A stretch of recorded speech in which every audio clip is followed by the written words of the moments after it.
Hello, Collateral Gaming listeners. Chazzle Dazzle here from the Trial by Error Variety Show podcast. I just wanted to take a few seconds to invite you guys over to what we do. No, it's not video games, but we do invite really awesome and unique bands from all over the world. We dig deep into their souls and find really cool stories to tell you, and there's tons of music every week, so subscribe to us wherever you subscribe to your podcast. We look forward to having you. Welcome back, guys. This is part 2 of our episode on Spyro Reignited Trilogy.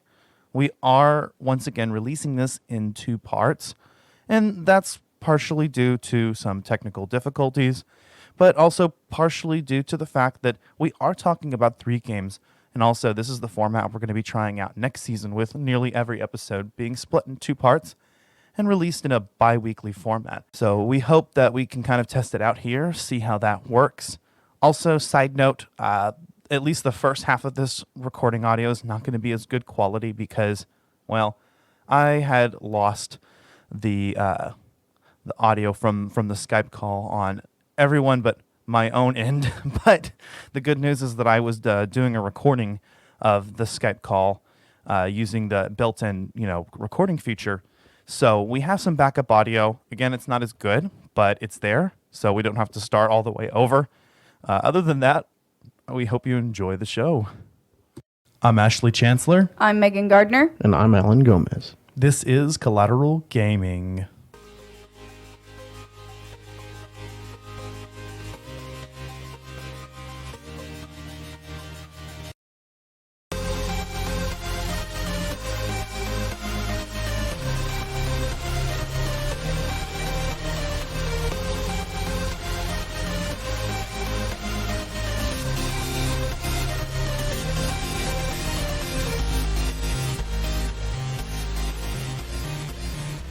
And kind of made me move on to the next game was that by the time you get to the third and final homeworld, Winter Tundra, you end up having to use the Spirit Orbs to progress and fight Ripto, whereas previously in the past 2 worlds, you needed the Talisman to progress.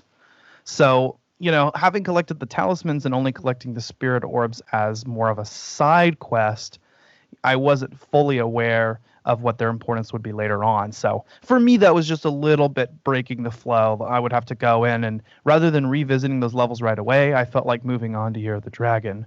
So I will say that, although I don't know if that's really a fair criticism, because I think that's kind of the point, is to make you relive levels. But it would have been nice for them to let us know this point in dialogue or something. Kind of like, hey, all of a sudden you need all these 40 orbs, and you're like, what?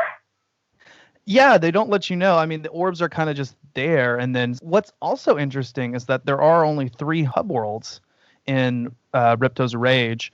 The reason that's interesting is that they're named after seasons. So you have Summer Forest, Autumn Plains, and Winter Tundra. So where's spring?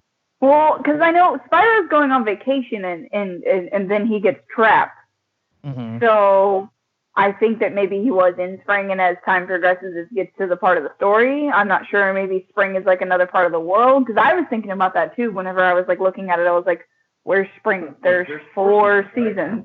There's not a spring hub world, but I think the reason for that is, and although Insomniac Games denies this, but the obvious assumption is that there was a 4th world planned and that they just didn't get to it. But again, Insomniac actually denied that was ever the case. I guess they never planned on doing a spring.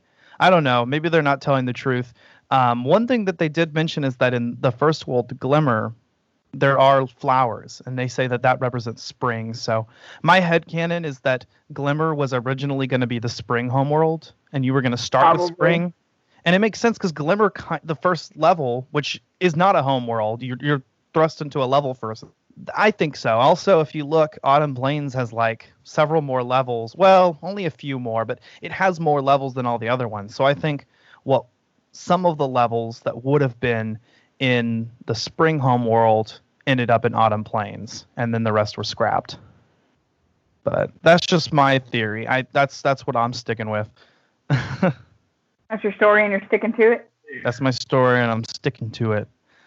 But yeah, in Ripto's Rage, once again, each realm or home world contains a number of different worlds or levels. A speedway world, which is similar to the flight levels in the last game, and also a dungeon where Spyro fights Ripto or one of his minions, the boss fights in the game. And there are only 3, and they're where Spyro 1 was kind of lacking in boss difficulty, they really amped it up here.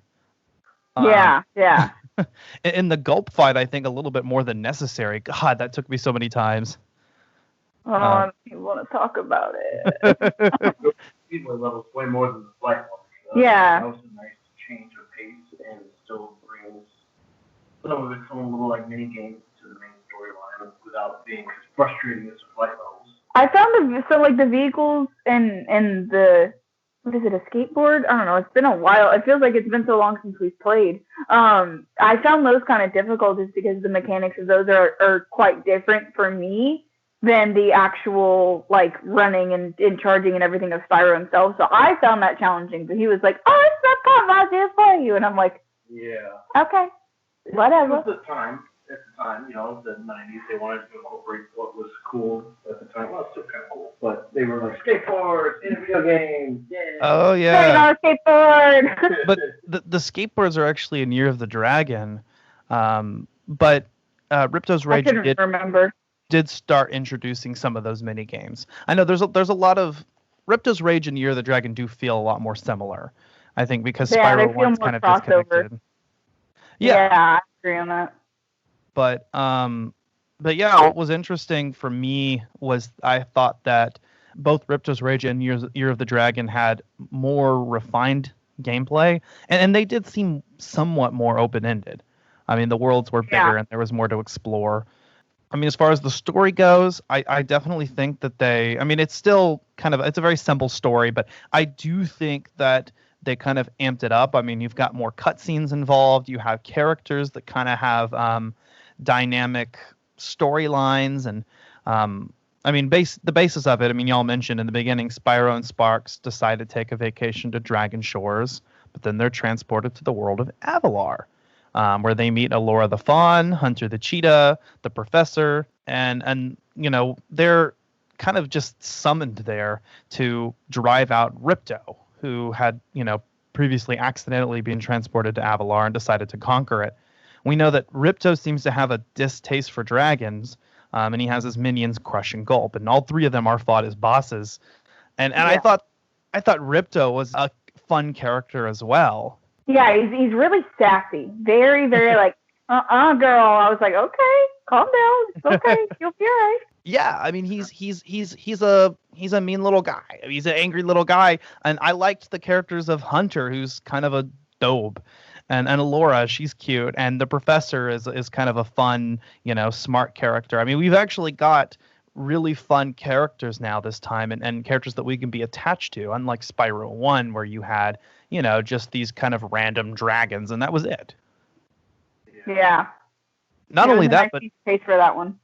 Yeah, no, definitely. And not only that, but every world, every level also has its own storyline. Like we mentioned before, I mean, we've got cutscenes at the beginning and end, and you've got individual characters that are unique to each level. And I thought that the way that Ripto's Rage is the only game that has opening and ending cutscenes for every level really makes it, I think, the most solid game when it comes to story.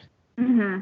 Yeah, no, it felt more cohesive than the first game, because like the first game is just like, thanks, Spyro, and then random tips. Like this one is actually like, oh, there's actually a story to this one. Like there's actually something to attach my brain to understand what the hell's going on. Yeah. Also, this game was kind of dark at moments. I mean, there's a part where one of their fawns straight up kicks another fawn into the lava and then just kind of shrugs about it. Oh yeah, that was, oh god. I mean, that guy got forgot murdered. About that until you mentioned it. I started crying. I was like, no! I know, that was kind of dark. And then there was the cavemen who just get eaten by dinosaurs. Like you just see them straight up get eaten. But I guess it's okay because they come back as skeletons. Did y'all see the flossing skeleton? I don't think I think he was playing and I was making dinner whenever that part happened. I make the connection that there was flossing. I was just like, all right, There was some weird dance moves. What is it? It's a side quest. In the original, he just dances, but in this one, of course, they had to make him floss, and it's kind of cringy. But it's fun. It's there. For the children. The children, yes, exactly. And Spyro, definitely is still aimed at family audiences, but also there's something in it for people that grew up with it. A lot of millennials, but I think the story is even fun to follow. I mean, as you see Spyro stranded in Avalar, he agrees to help. He defeats Ripto and returns peace to Avalar, then finally takes his vacation on Dragon Shore, which, by the way, is that extra bonus level at the end. Oh, okay. Yeah, no, we didn't get to that. That would make sense because there wasn't really much explanation at the end of the game. I was like, poor guy, does he get to go on his vacation or no? He does. And then there is an epilogue, which is unlocked by completing all the skill points, which reveals what happened to the various characters in the game. And then apparently Hunter joins Spyro in the Dragon Realm, setting up the stage for the next game. Oh, okay. We tried so hard to be completionists on that, but it's difficult. It was getting frustrating, and we were trying to just get it through the games. I don't blame you. I was the same way. When I first got through each level in each game, I kind of just rushed through the story. I did some side stuff if it appealed to me, but I try not to spend too much time on it. But I did later end up going back. Since the last, I guess we should say, and if people are watching this video version, which eventually I'll have out, you'll notice our closer changed. There was a little bit of a gap here. And in between that time, I actually went back and I finished, 120% completed Spyro 1. And I did beat the end of Spyro 3. I beat the Sorceress final battle. Yeah, that's my bad. I copped out. I had toothache. I got to get a tooth pulled, guys. Great. I will say that extra world, Ripto's loot world, is actually not Ripto. Nasty's loot level is actually really fun. You get to kind of free fly around the map. It's the only world that lets you do that. And then you just collect a bunch of gems, a shit ton of gems, and it's actually really fun. But there is more to do. What am I trying to say? There is kind of puzzles involved. You have to collect keys, and then that lets you fly a little bit higher. But it's an interesting world. And as far as Ripto's Rage goes, one thing that's very satisfying about the ending cutscene is that Moneybags does give back all of the money that he took from Spyro. He's forced to, and so it's just kind of a nice moment because fuck Moneybags. Fuck Moneybags. We're gonna have like a catchphrase. This is what we need to do. We just need to do like different parts of the catchphrases that we have and put it into next season. That would be badass. Like, put it in the intro or something. I don't know. There you go. Put it in the outro or outtakes. Yeah. I've thought about doing outtakes at some point. But yeah, I mean, Spyro 2 Ripto's Rage was released in 1999. It was tentatively titled Spyro the Dragon 2. Copeland did return to compose the soundtrack along with co-producer Jeff Seitz. I don't know. At this point, like we mentioned before, Tom Kenny does replace the voice of Spyro, taking over the role from Carlos Alazraqui. And he, had the role to stay, at least for the rest of the trilogy and the Reignited Trilogy. I don't know if he voices him in all the rest of the games. Well, we know he doesn't do it in The Legend of Spyro. They had Elijah Wood in there. Can y'all just imagine like Elijah Wood? I mean, I'm just thinking of like Frodo Baggins voicing Spyro. Oh, I think so. And fucking David Spade does Sparks, and then someone else does him, the voice of Fry in Futurama for the second one, and then Wayne Brady in the third one. They couldn't keep the same voice actor for Sparks. I can't imagine any one of those as Sparks. I know, that's weird. Yeah, no, not David Spade at all. I'm trying to think of David Spade is new Tiger King. Let's be real. Carol Baskin. You're welcome for getting that stuck in your head. Yeah, thanks. Spyro 2 Ripto's Rage, like the first game, received critical acclaim. It does hold an 87% on game rankings. It got the Gold Sales Award from the ELSBA, which indicates a sale of at least 200,000 copies in the UK. As far as the graphics, execution, and presentation of Ripto's Rage. What did you guys think? I mean, comparing, the original versus the remaster. It was night and day. Yeah. Really night and day. Like, it just, the graphics and, I didn't notice it at first when I first started playing. And then, I looked online and I was like, man, something's weird. And I was like, I looked online and the original graphics and I was like, oh my God, they are... The colors are colors now. They look really good then, and then you're looking at them now, you're like, I can't believe I fell for that shit. Yeah, plus, even just, the character mechanics and things like that, just watching them actually move, now that it's on, such a different engine and things have progressed so much over time, watching the same characters move, you're like, oh, he doesn't have pointy shoulders? My life is a lie! Yeah, I did watch some of the cutscenes, side by side. There is quite a difference. Just like the first game, it's going to be basically the same difference. But what I've heard as far as the game goes, the game, the flow of the game, the controls, I have heard it said that Ripto's Rage is the one that's the least improved upon because it was the one that needed the least improving upon. It was, a very solid game even back in '99. Especially compared to the first game. And we'll get into Year of the Dragon. Year of the Dragon does include everything that's in Ripto's Rage, but Year of the Dragon also does some other things. Yeah. But, what do you guys think overall, Ripto's Rage versus, say, the first Spyro game? It was hard to get into the first Spyro, and then I played this and I was like, okay, this is better. Yeah, it's a lot more cohesive. The first game is, kind of like your introduction, your introductory level kind of thing. And it's like some of those games where it's hard to get into. I remember for us, which game was it that we played? Lara Croft was hard to get into at first. Yeah.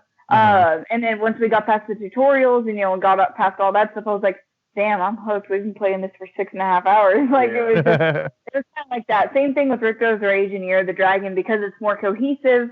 It felt easier for me to get into the game. Yeah, I got to agree. Getting into Ripto's Rage, it kind of just throws you right into the action. And starting with one of the levels rather than one of the hub worlds, I think contributes to that. Also, being introduced to the characters right away. So, you start giving a shit. And they have fun personalities. And so I got to say, Spyro 1 was just ever so slightly harder for me to get into, but Ripto's Rage I wanted to keep playing. When I first got into it, I kind of tried out all three, and I really wanted to move on and start playing Ripto's Rage and Year of the Dragon, but then I ended up falling in love with the first game in its own way. So, but I guess we'll kind of get into the final game of the trilogy. Spyro Year of the Dragon came out just 1 year later in 2000, which was incidentally the Year of the Dragon. That's why it's called that. I will say that Year of the Dragon is very similar. Few deviations from the predecessors. Your main objective this time is to collect dragon eggs scattered across 37 worlds. Some are hidden, some are given as rewards for levels or task completion. It's not necessary to collect every egg to progress. In fact, some eggs are only found when you return to a level. As always, levels are connected via hub-style homeworlds. We're starting with what's the same from Spyro 1 and Spyro 2. This time you've got 4 home realms: Sunrise Spring, Midday Garden, Evening Lake, and Midnight Mountain. So kind of got a theme going there as well. The power-up gates do return. Fucking scumbag returns. Fuck money bags. This time, this time he could be bribed to release the critters, which are the other playable characters, and activate things for progression. But that's where, speaking of which, Spyro Year of the Dragon deviates. You actually have other playable characters. Did y'all get a lot of hands-on with them? Yes, yeah. I had so much fun playing this one because you could not just be Spyro. It was like, I could be a freaking penguin. And mind you, as a kid, I had never played these games, so I didn't know. And all of a sudden I get to waddle around as a damn penguin. I'm like, hell yeah! And he's like, what are you so excited about? He's like, you didn't know about this? And I was like, I only ever played the first game. This is great. Yeah, drawing a blank. The kangaroo's name. Sheila. Sheila, right. Sheila. Yeah, it was so obvious. Anyway. Sheila. That was probably one of my favorite ones. She's a badass. And she's a cute character. I love her little Australian accent, her hair, and her jacket. Sergeant Bird, the penguin. So there's Sheila the kangaroo, Sergeant Bird the penguin. I remember him from A Hero's Tale, actually. He was a playable character in that, too. He does kind of the flight levels or the speedway challenges for that game. So he comes back. There's Bentley the Yeti, who is a just kind of this lovable, like, intellectual type. He speaks and... but he's... Monsters, Inc. Yeah. It's not really that. Maybe. But I think by far the least fun to play as because he's sluggish and kind of... they did fix him a little bit in this game versus the original, or so I've heard. But he's a fun character story-wise, but to play as, he's not as much fun as the rest. But I still had fun with it. And then, of course, there's Agent 9 and the monkey, who in this game has been changed to a third-person shooter style. Yes, I heard about this.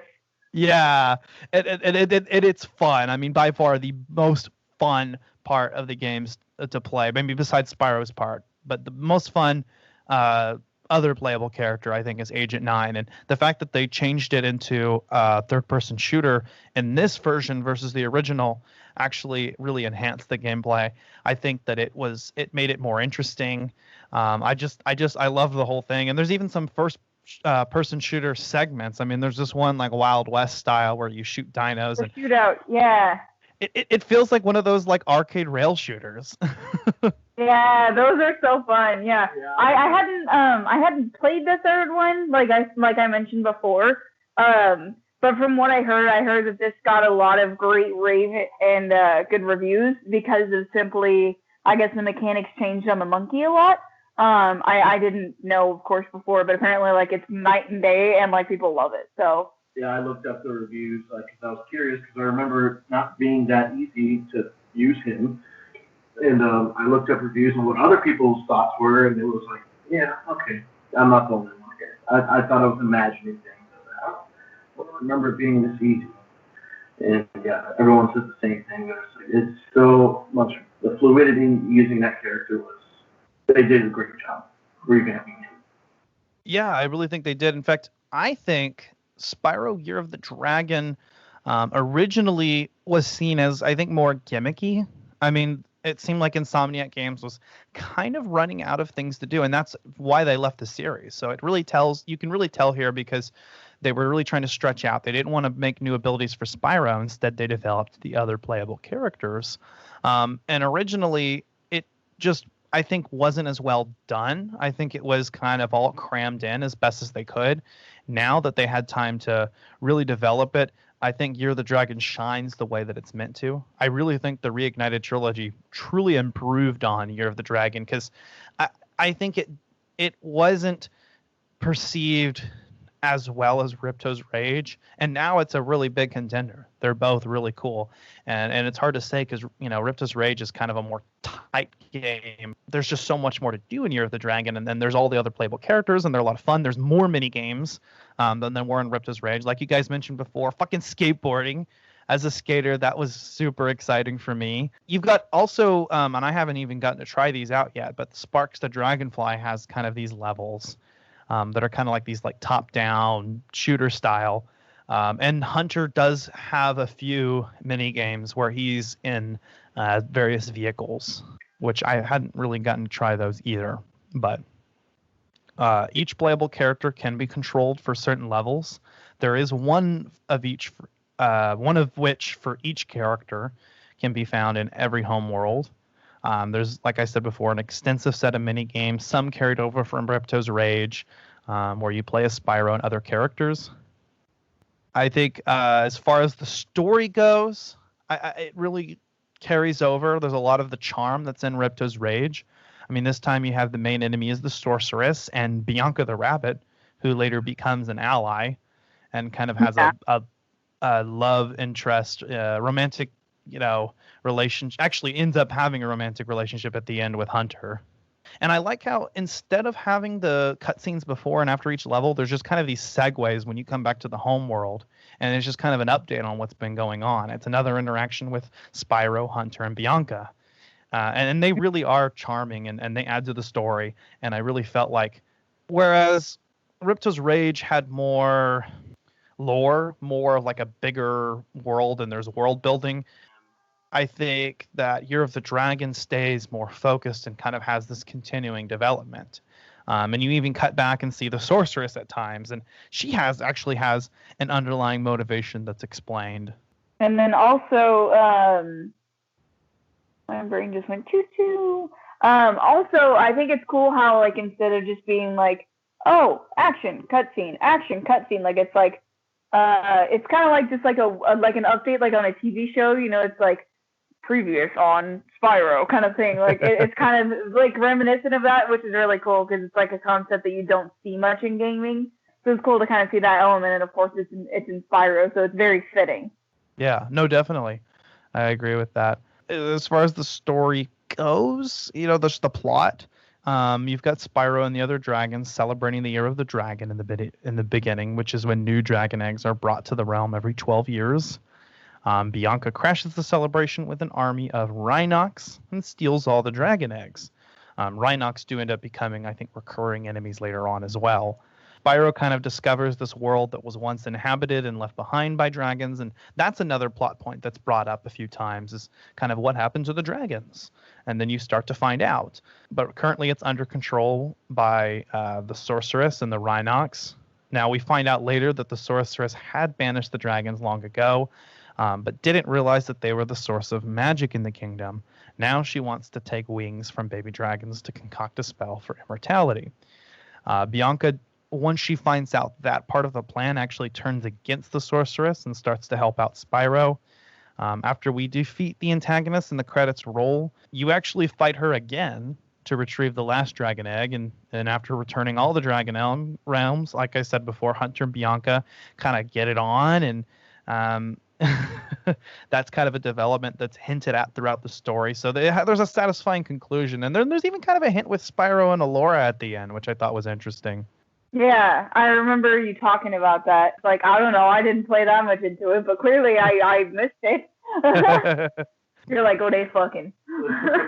That was, when it comes to development, that did span 10.5 months. I mean, they were cranking these out, though, one year after the other, so I'm actually really impressed. Yeah. I read that it was influenced by games like Doom and Crash Bandicoot, and I guess the previous games in the series.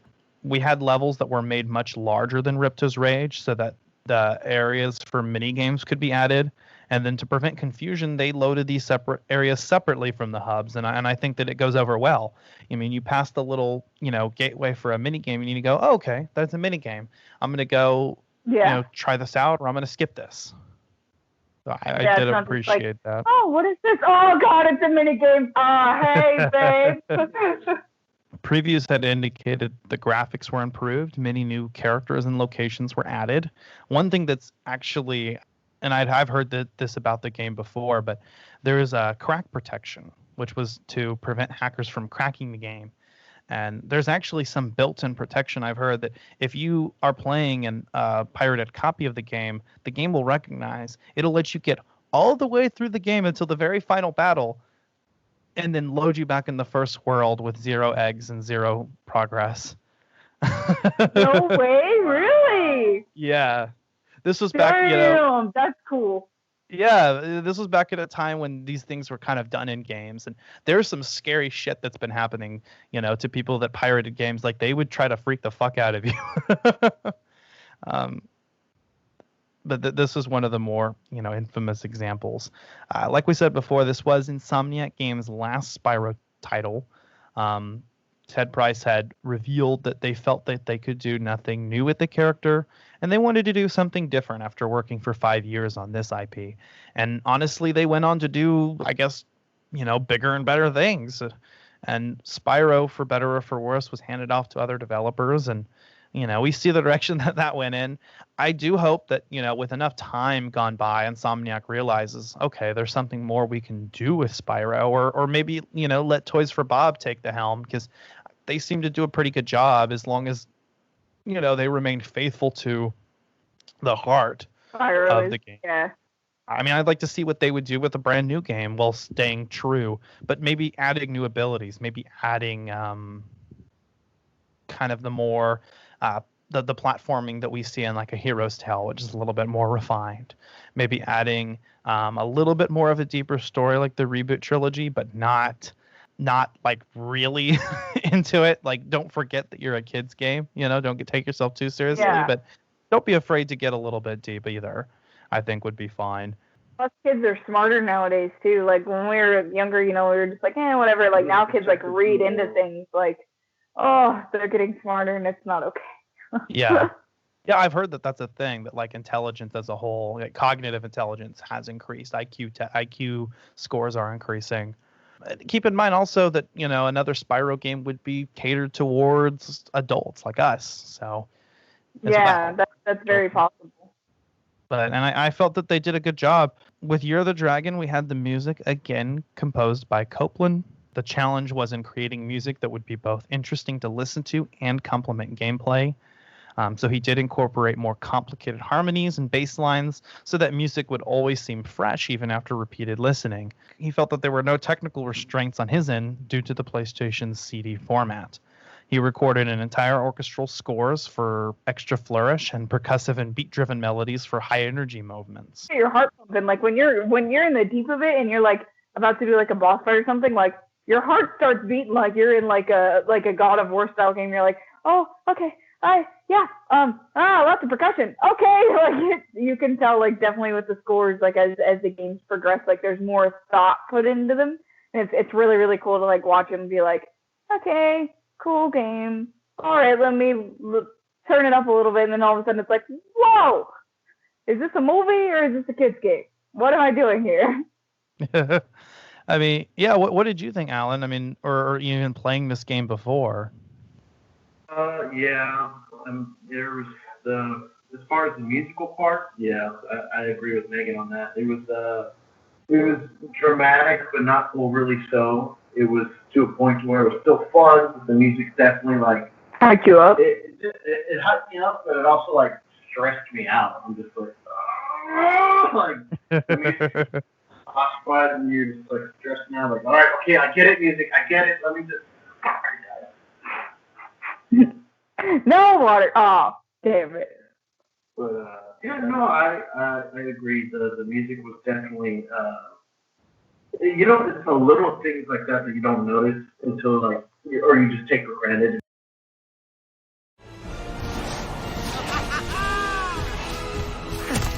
Sorry I took so long.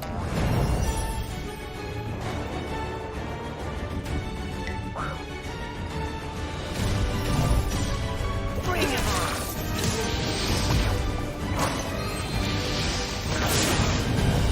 Come on, Sparks.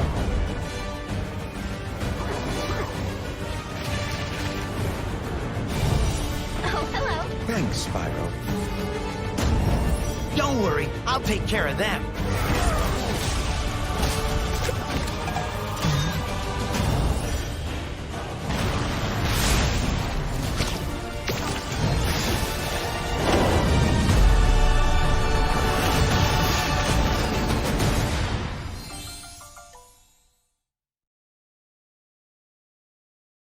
What is up, guys? We are back. Well, I say we're back. It's been a few days for us. Actually, it's just me here. Megan and Alan, unfortunately, weren't able to make it, but I decided to go ahead and finish the rest off on my own, since we don't have a lot more to talk about here. I do want to say Spyro Year of the Dragon was released to positive reception and was critically acclaimed. According to Game Rankings, it is the 19th highest rated PlayStation game of all time. It sold more than 2 million units in the US, getting the Platinum Sales Award from the ELSPA, which indicates at least 300,000 copies were sold in the UK. Now, while there were no significant changes to the formula, the new playable characters, more detailed graphics, and wide variety of minigames are noteworthy here. criticism has been aimed at the camera handling, particularly when it's unable to keep up with Spyro, and also the game feeling too much like previous entries. I have heard it said that compared to Ripto's Rage, Year of the Dragon does feel a little more gimmicky. It feels like it's trying to make up for Insomniac kind of stretching themselves thin, and you really can tell. Insomniac felt that there wasn't a lot more they could do with the character. In fact, rather than expanding on Spyro's abilities, they decided to explore the other playable characters. And so with so many different gameplay styles and adding so many different mini games and vehicles, it does feel a little jarring at times, at least the original game, or so I've heard.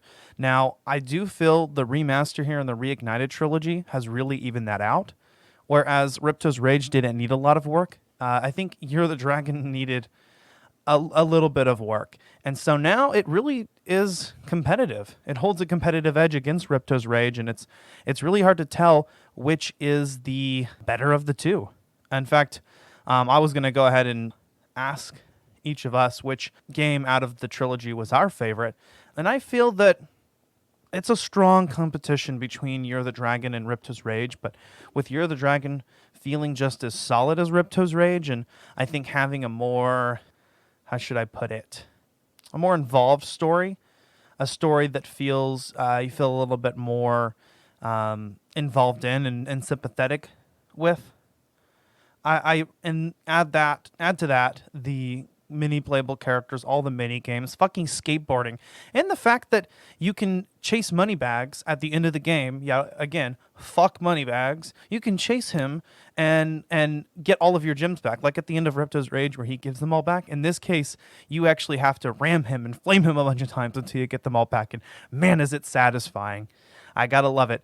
I wanted to add something else too. I did do a little bit more research and found out a little bit more about the crack protection of the game. Not only will the game start you over at the final boss battle with no progress, but throughout the game, it plays mostly the same, but with a few irritating changes that just make you want to give up. And the idea was that it would trick crackers into thinking, oh, hey, we cracked the game, it's working just fine, with a pirated version or using a mod chip in their PlayStation. But over time, they would start to realize, and so ultimately their time would be wasted and the game would be able to sell and, achieve success before the crackers were able to get to it.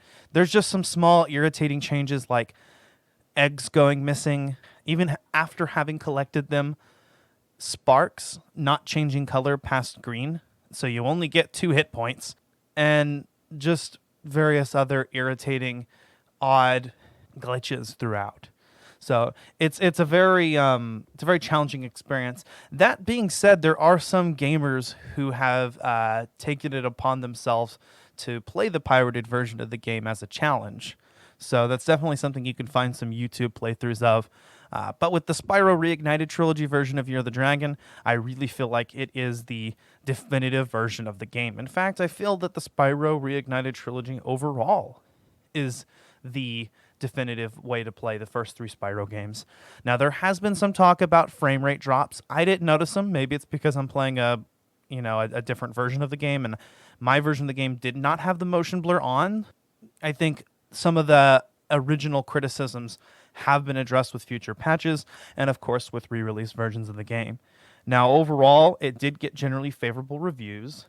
As far as sales goes, Spyro Reignited Trilogy is first place on the UK all format sales chart in its first week. It outsold both Pokemon Let's Go Pikachu and Eevee versions individually, but not together. And it was the best-selling PS4 game in its first week in Australia.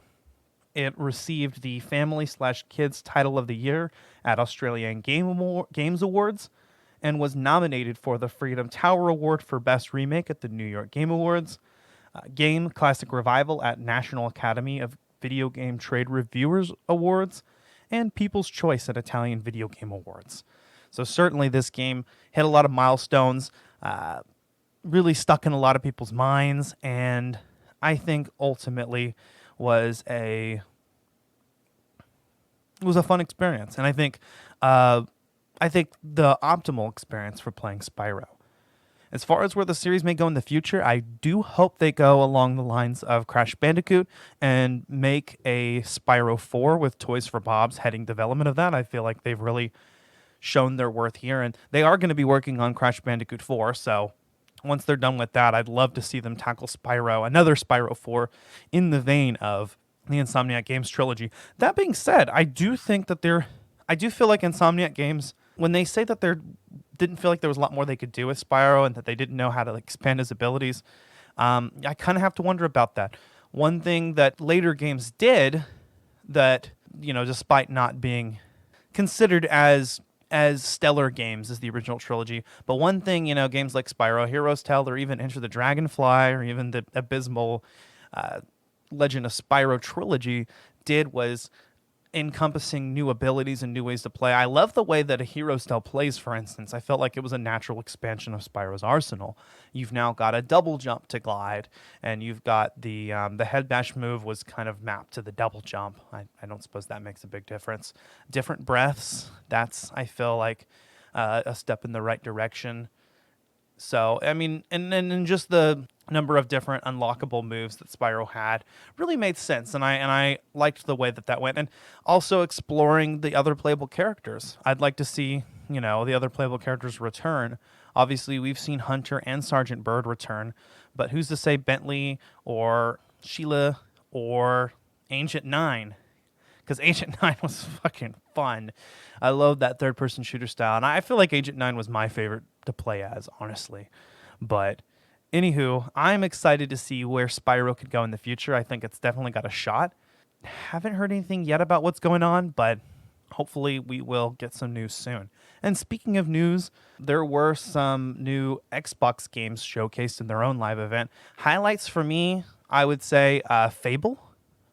As many of you who have been following Collateral Gaming since the beginning know, I mean, we are huge Fable fans, Dakota and I, and we started our very first pilot episode was Fable 3, and we talked about what, could be Fable 4 because there were rumors at the time. Well, they've officially announced what seems to be a reboot of the series.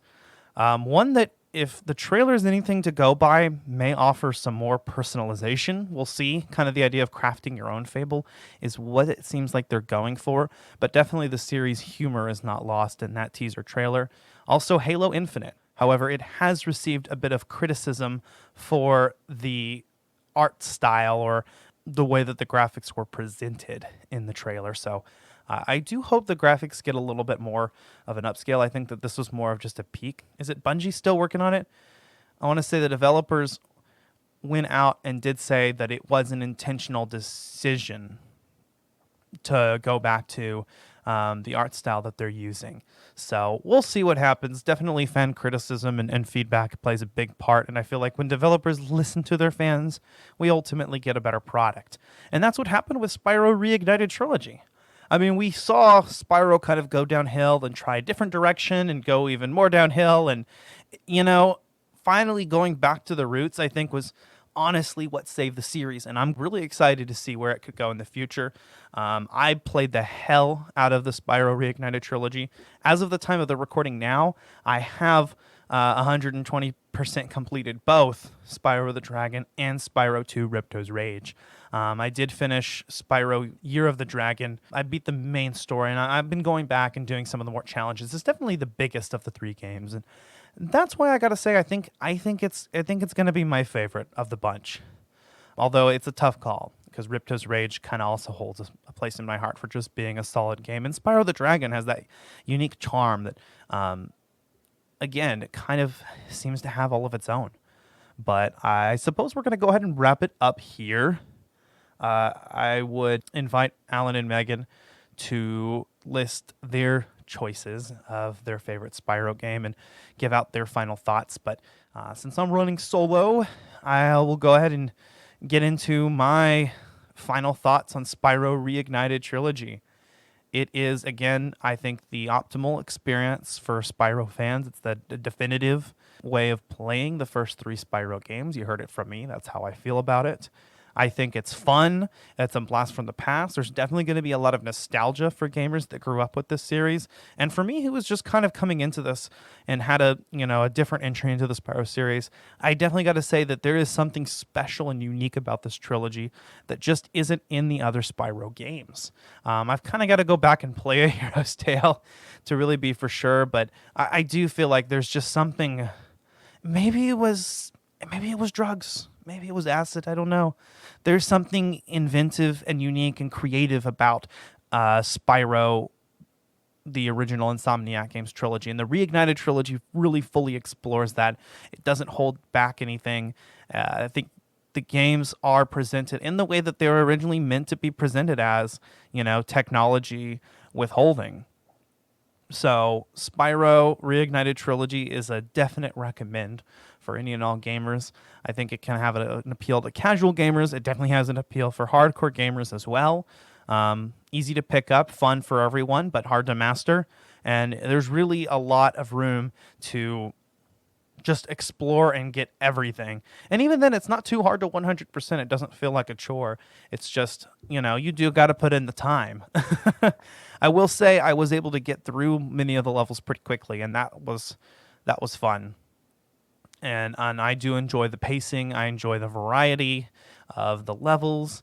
Everything about it is a positive experience from me. So I wholeheartedly recommend Spyro Reignited Trilogy or the original Insomniac Spyro games. Although if I will definitely say that this version is more accessible. You're going to be able to find it easier. And I think it contains a lot of quality of life improvements upon the originals that do make it a lot easier to play. So I don't think there's a lot more to say here. I do think this game will appeal to both young and new audiences. I think people that grew up with the original games that are my age or even older, some of our early wave millennials are really going to enjoy this. And a lot of our new gamers, our Gen Zers, are going to enjoy this as well. And I'm kind of smack dab there in the middle with the late-in millennials, and I enjoyed the hell out of this.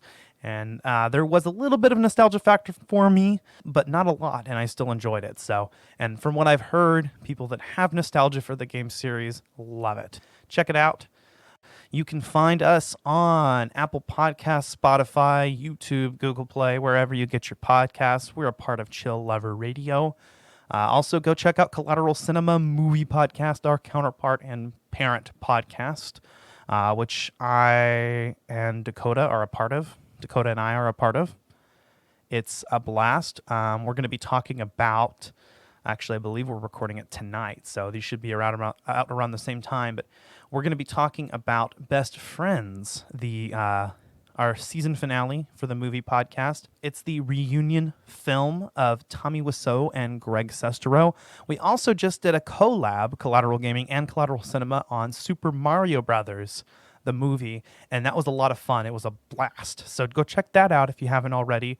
Also, our upcoming episode of Collateral Gaming is going to be Action 52.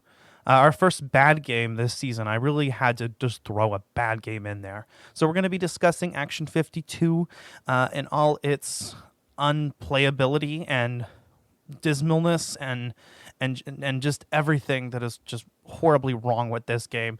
Expect a kind of similar vibe that you got from our Zelda CDI episode. We're definitely going to be having to intake some substances in order to get through this.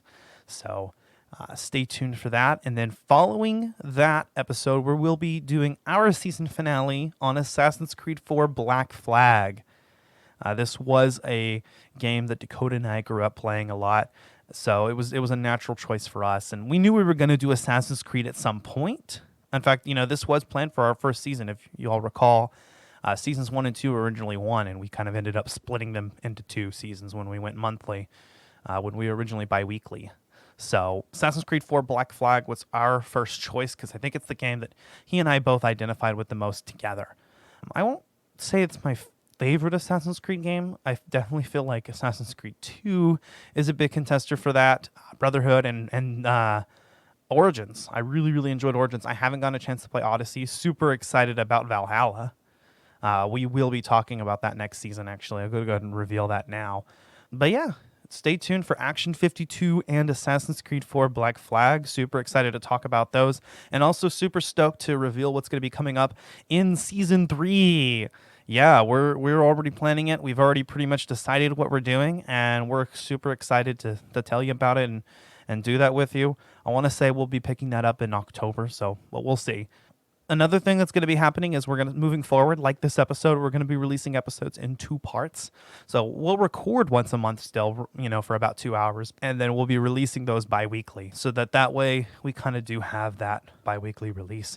And in between, we'll be doing our Collateral Gaming bonus round, hopefully getting that other bonus round episode that we've been planning for a while, the video game recommendations, out. That should be out. I want to release it around the time that I release this. I really do. I want to get them out together because we're behind on bonus rounds. So if it's up there, go check out Video Game Recommendations with Ash and Dakota. If it's not, stay tuned for it. Also, I have a friend of mine who is going to be discussing the Metroid Prime Trilogy with me. That's going to be our next Collateral Gaming bonus round episode that we should be releasing before our next numbered episode. So stay tuned for that as well. We're definitely going to be catching up on that. And following our season finale, we may even produce a few more to kind of just, fill in what we've missed. But if you haven't checked out Collateral Gaming Bonus Round, it's our unedited version of the podcast. It's been either me and Dakota or just me. Just kind of having this more off-the-cuff, unedited, 30 minutes to 45 minutes. Although we're not opposed to going to an hour if, there's a crying need for it. And just more of a topical format. We discuss top 5 and top 10 lists. We'll be doing more video game recommendations. We'll be doing franchise reviews. And then we also will like to do like random game reviews. And it's probably where we're going to be doing our indie game reviews as well, especially the ones we've missed out on. Like, I gotta say, for so long we've been trying to do We Happy Few. That's going to be done there. Anything that we've promised that didn't make it into a numbered episode is probably going to find its way into bonus round. So, and also new games that we're super excited about, but don't get a chance to, make a numbered episode into, will probably find its way into bonus round. Or maybe we'll throw in some kind of version of At the Movies for Collateral Gaming. I don't know. We'll see. But anyway, I don't suppose there's a lot more to say. We're just kind of bullshitting here, or I'm bullshitting here. But subscribe to us if you haven't already. Leave us a review on Apple Podcast. You can catch me on social media, and you can catch Collateral Gaming and Collateral Cinema. We are on all platforms: Twitter, Facebook, Instagram. Okay, I say all platforms, but we have a Tumblr, but I just really post to Instagram from it, so I can't really say I'm on it. But I do stay up with the social media, and feel free to send me a friend request. Ashley Allen Chancellor, I'm on there, or Ashley Scruffy Chancellor. You can find me wherever you can find Collateral Gaming. So stay tuned for more content. Hopefully we'll get some more of the Let's Plays out as well. I'm excited about that. We actually owe some. So I think that's it. That being said, I'm Ashley Chancellor, and you were hearing Alan Gomez and Megan Gardner as well. We are Collateral Gaming. We are out.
Collateral Gaming is an L Company production. All music and game clips are owned by their respective creators and are used for educational purposes only. Please don't sue us. We're poor. It's just kind of a nice moment because fuck money bags. Fuck money bags.